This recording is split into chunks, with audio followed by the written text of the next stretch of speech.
जीवन हमें एक मौका देता है, इसलिए जब भी सही कॉलेज चुनने का समय आए तो सिर्फ मंगलायतन यूनिवर्सिटी आपके बेहतरीन भविष्य और सर्वांगीण विकास के।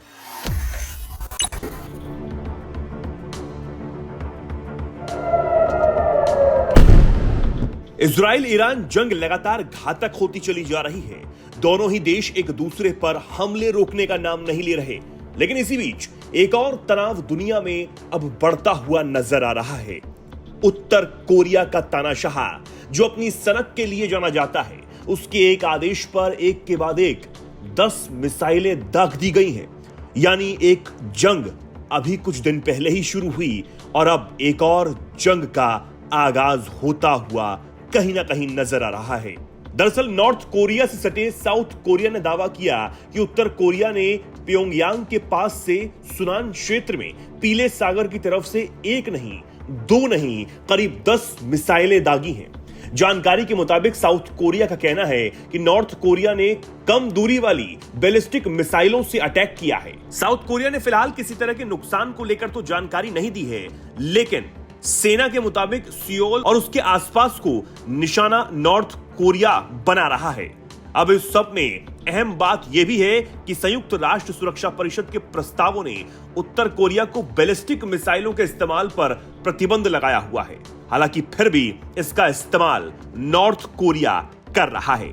अब उत्तर और दक्षिण कोरिया के बीच का तनाव सालों पुराना है, लेकिन अब और भी ये गहराता हुआ नजर आ रहा है। पिछले साल ही खबर आई थी कि उत्तर कोरिया ने अपने संविधान में दक्षिण कोरिया को पहली बार शत्रु राष्ट्र के रूप में परिभाषित कर दिया था। वहीं सन की तानाशाह के किस्से भी काफी मशहूर हैं।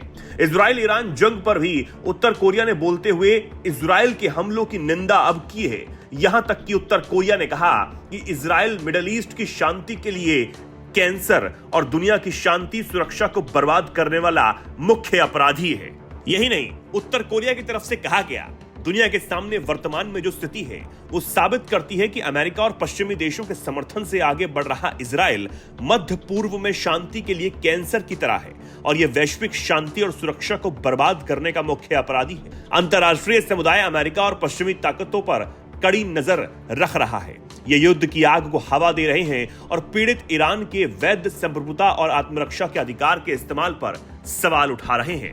अब खबरों की माने तो उत्तर कोरिया की तरफ से ये 10 मिसाइलें साउथ कोरिया, अमेरिका और जापान के संयुक्त हवाई अभ्यास के ठीक एक दिन बाद ही दागी गई।